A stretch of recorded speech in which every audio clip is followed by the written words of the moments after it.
Assalamualaikum warahmatullahi wabarakatuh. Saya Hanisa dengan 1890 jurusan Teknik Informatika. Baiklah, di sini saya akan menjelaskan sedikit mengenai manajemen PPI, yaitu manajemen waktu. Lanjut saja. Tujuan: memahami tahapan-tahapan yang dilakukan dalam melakukan manajemen waktu proyek, kemudian memahami input yang dibutuhkan dalam tiap tahapan serta output yang dihasilkan dari tiap tahapan, kemudian mengerti dan memahami cara membuat dan menganalisis atribut aktivitas, kemudian mengenal berbagai alat yang dapat digunakan untuk melakukan manajemen proyek, khususnya Gantt chart, kemudian PERT, CPM. Kemudian yang terakhir, mengerti penggunaan Gantt chart, PERT dalam melakukan pengendalian pelaksanaan proyek. Lanjut definisi. Yang pertama, manajemen waktu proyek adalah tahapan mendefinisikan proses-proses yang perlu dilakukan selama proyek berlangsung berkaitan dengan penjaminan agar proyek dapat berjalan tepat waktu, dengan tepat memperhatikan keterbatasan biaya serta penjagaan kualitas produk, servis, hasil unik dari proyek. Kemudian kedua, dilakukan oleh pengelolaan proyek untuk menjamin suatu proyek akan selesai tepat waktu. Ketiga, dibutuhkan metode dalam meningkatkan kualitas perencanaan waktu dan jadwal untuk menghadapi jumlah kegiatan dan kompleksitas proyek yang cenderung bertambah. Kemudian metode diagram balok atau bar chart dan analisis jaringan kerja atau network analisis dapat digunakan untuk menyajikan perencanaan dan pengendalian, khususnya jadwal kegiatan proyek secara sistematis dan analitis. Kemudian tahapan manajemen waktu proyek. Yang pertama di sini definisikan aktivitas. Identifikasi jadwal aktivitas yang harus dilakukan secara spesifik untuk memproduksi hasil-hasil proyek. Kedua, pengurutan aktivitas. Identifikasi dan mendokumentasikan keterkaitan antar satu aktivitas dengan aktivitas lainnya. Kemudian ketiga, estimasi kebutuhan aktivitas. Kemudian estimasi jenis dan jumlah sumber daya yang dibutuhkan untuk melaksanakan aktivitas yang sudah terjadwal. Keempat, estimasi durasi aktivitas. Estimasi periode yang dibutuhkan untuk menyelesaikan pekerjaan dari setiap aktivitas.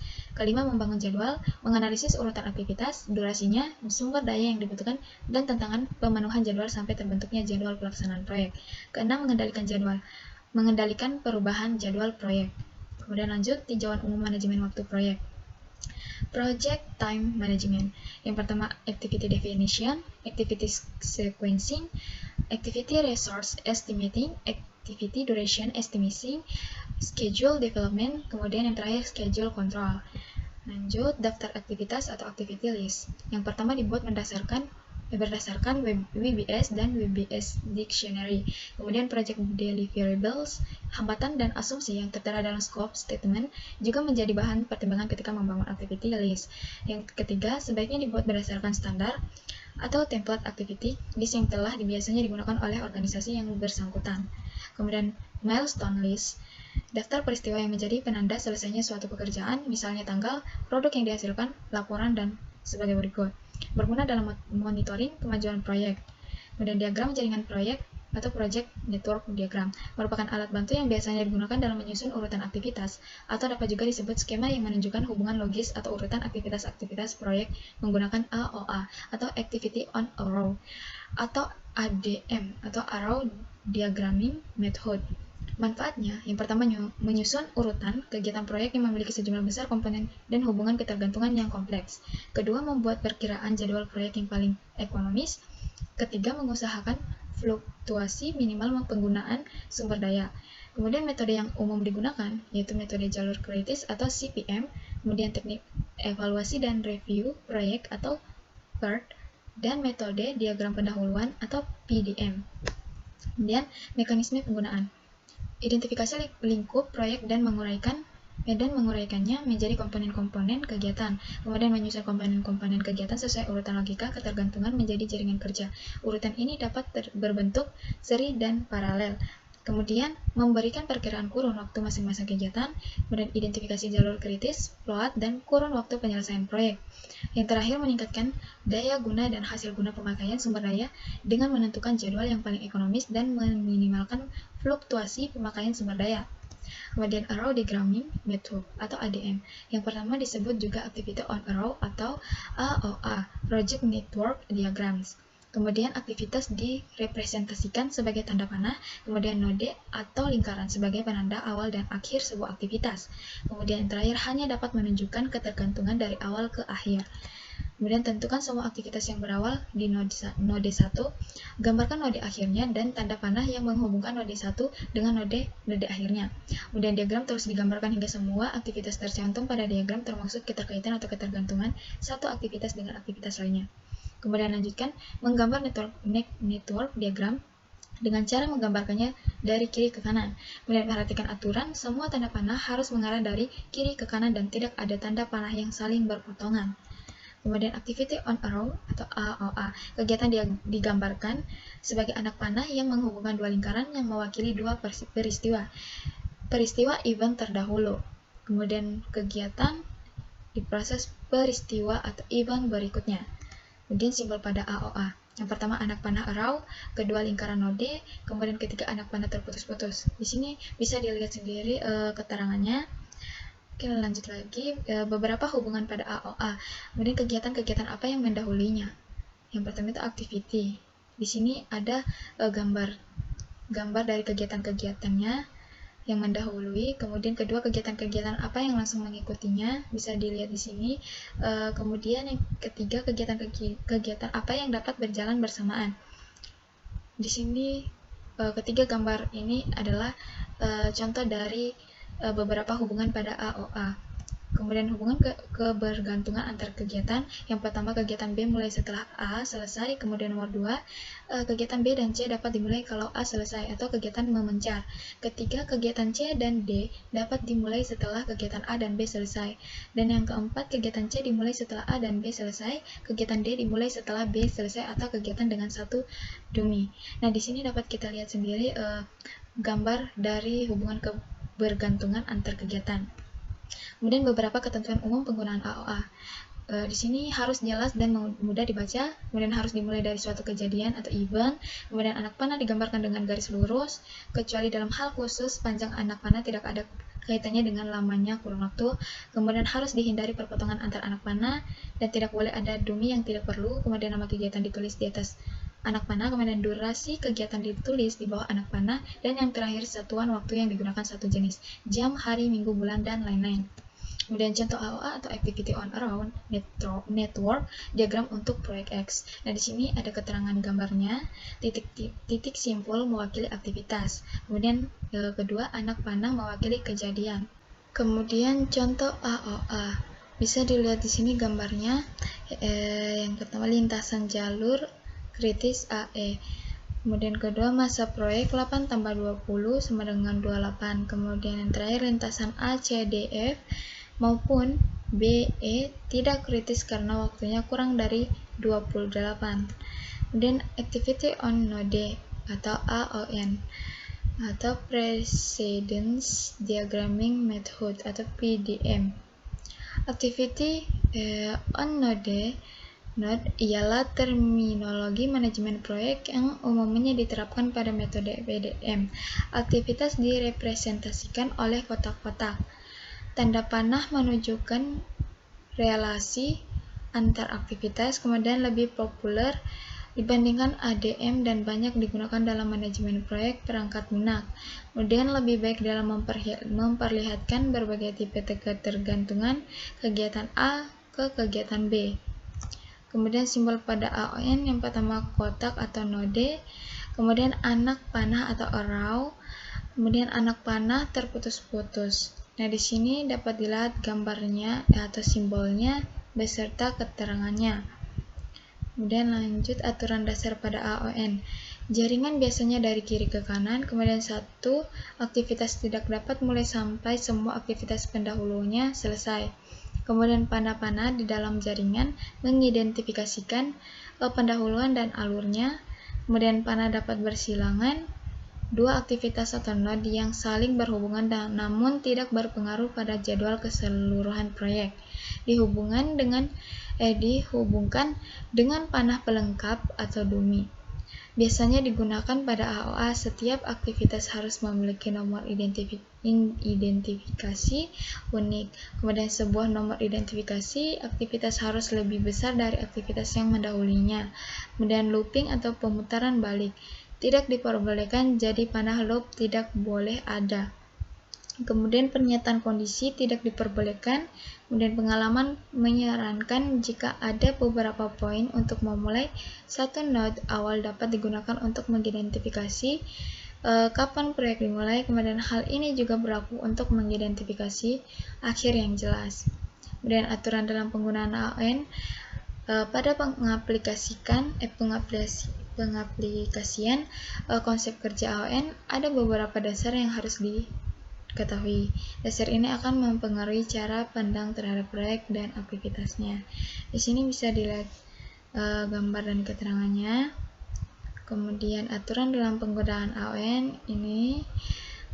Kemudian contoh penggunaan AON. Ini adalah gambarnya. Pada diagram berikut, aktivitas A dan D harus selesai sebelum aktivitas E dapat dimulai.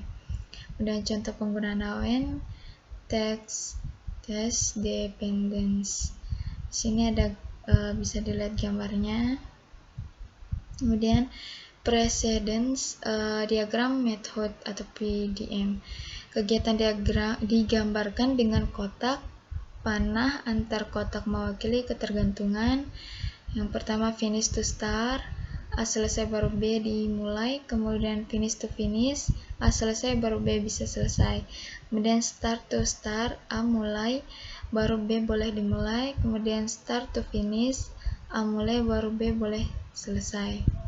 Kemudian simbol dalam PDAM, D sama dengan durasi kegiatan, ES sama dengan earliest start time, sama dengan waktu terawal kegiatan dapat dimulai. Kemudian EF earliest finish atau sama dengan waktu terawal kegiatan dapat diselesaikan. LS atau latest start sama dengan batas waktu paling lambat kegiatan dimulai tanpa berakibat terlambatnya proyek selesai. Kemudian LF sama dengan latest finish sama dengan batas waktu paling lambat kegiatan selesai tanpa berakibat terlambatnya proyek selesai. Dan contoh penggunaan PDAM di sini dapat dilihat gambarnya. Kemudian contoh penggunaan PDAM, keterangannya pertama kegiatan A harus selesai sebelum mengerjakan kegiatan D. Kemudian kegiatan B harus selesai sebelum mengerjakan kegiatan E dan F. Kemudian kegiatan C harus selesai sebelum mengerjakan kegiatan G. Kemudian kegiatan D dan E harus selesai sebelum mengerjakan kegiatan H. Kemudian kegiatan F, H, dan I harus selesai sebelum mengerjakan kegiatan J. Kemudian kegiatan G harus selesai sebelum mengerjakan kegiatan I. Di sini dapat dilihat keterangan dan gambarnya.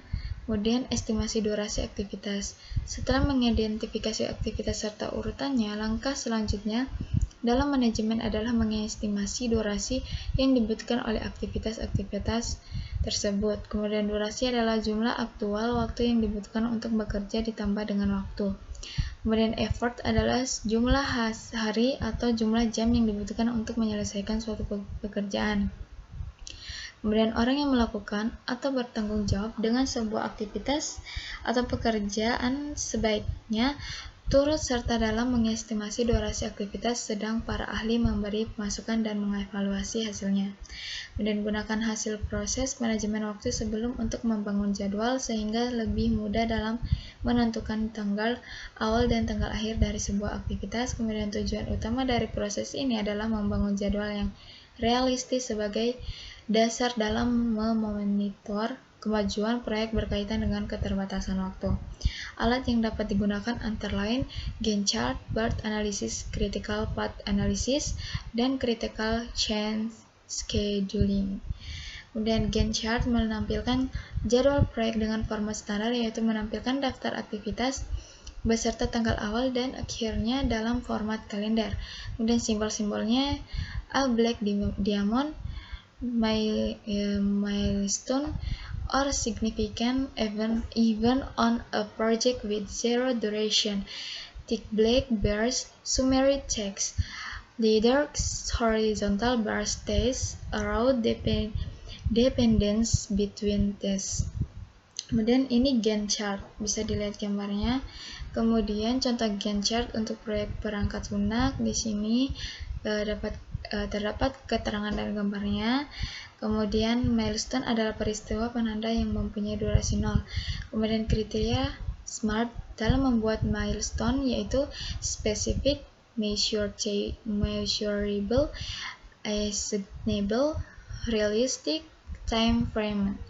Kemudian contoh traffic Gantt chart. Di sini dapat dilihat gambarnya. Kemudian CPM adalah teknik menganalisis jaringan kegiatan atau aktivitas-aktivitas ketika menjalankan proyek dalam rangka memprediksi durasi total.